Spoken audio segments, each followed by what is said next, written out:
안녕하세요. 김태훈의 현명한 투자자 방송 시작하겠습니다. 오늘은 대성창투에 대해 좀 말씀드리겠는데요.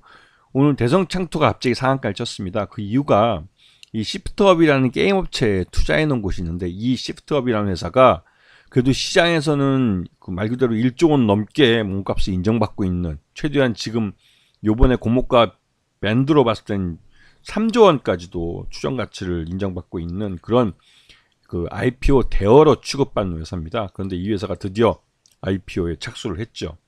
그러면 이제 곧 지금 착수하면 상반기 중에 그 반기 감사 보고서를 받게 되면 추석 때 9월 달에나 돼야 들어가는 것이고, 지금 요번에 이 시작을 해서 계산하면 이제 9월, 그렇죠, 추석 전에는 아마 이제 IPO가 이제 구체적인 일정이 나올 것 같습니다. 그래서 그렇게 되면 대성창투 같은 경우는 올해 중에 일부를 팔 수도 있죠. 왜냐면 보호횟수를 3개월에서 6개월 정도 통상적으로 걸기 때문에 창수자들은 대부분 3개월 정도를 겁니다.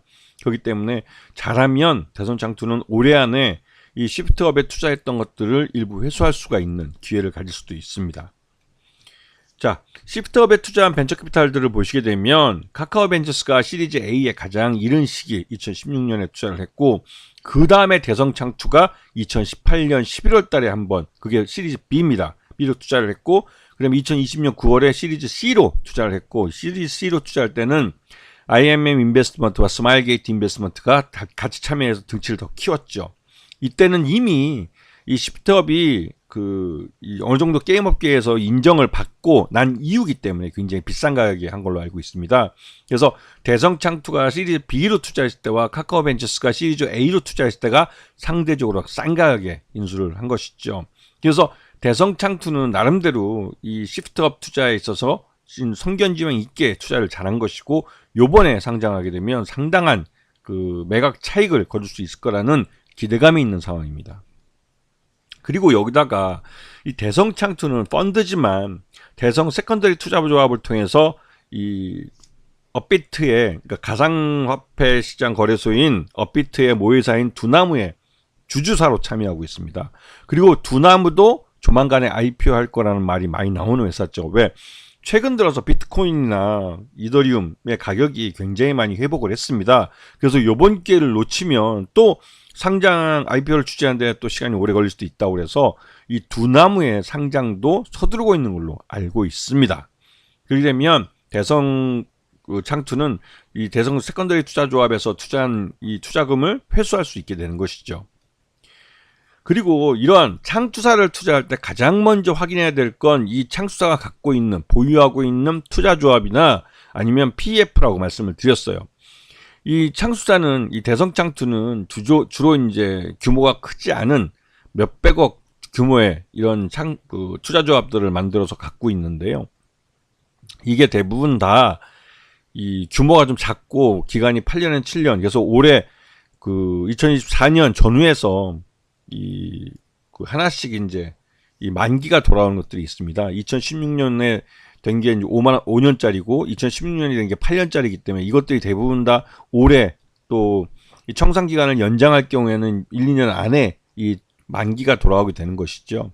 이런 종목들은 말 그대로 이제 만기가 돌아오면 이걸 청산해서 이 말 그대로 이제 투자 조합뿐만 아니라 운영사의 이제 그런 성과 보수도 주게 되고 해서 실적이 이제 확실하게 이제 고정이 되는 겁니다. 이렇게 되면 나름대로 이 실적에 대한 기대감이 있게 되는 것들이죠. 자, 그래서 요번 1분기 때 이 지금 수익을 보시게 되면 투자 수익 면에서도 꽤 괜찮은 성적을 나타냈고, 투자 조합 수익에서도 12억 정도 규모가니까 37%의 매출, 이 나쁘지 않은 겁니다. 왜냐면 대성창투 직원이 다 입찰봤자 20명이 안 됩니다. 10여 명밖에 안 되는 회사가 투자 관리 보수로만, 그러니까 투자 조합을 관리한다는 그 명목으로 받는 수수료만 12억 정도를 1분기에 받았기 때문에 결코 좋은 게 아니죠. 그리고 나름대로 뭐 수익은 이 공정가 투자 수익에 대해서, 투자해 놓은 곳에 대해서 한 10억 정도로 평가받고 있고, 그다음에 또 따로 공정가치 금융자산 처분이익, 그러니까 팔았다는 거죠. 팔아서 5억을 확정시킨 게 있습니다. 이런 부분이 있고요. 그래서 지금 그 1분기에만 33억 정도의 매출을 일으켰고 영업이익은 14억 원, 그다음에 당기순이익은 18억이 발생했습니다.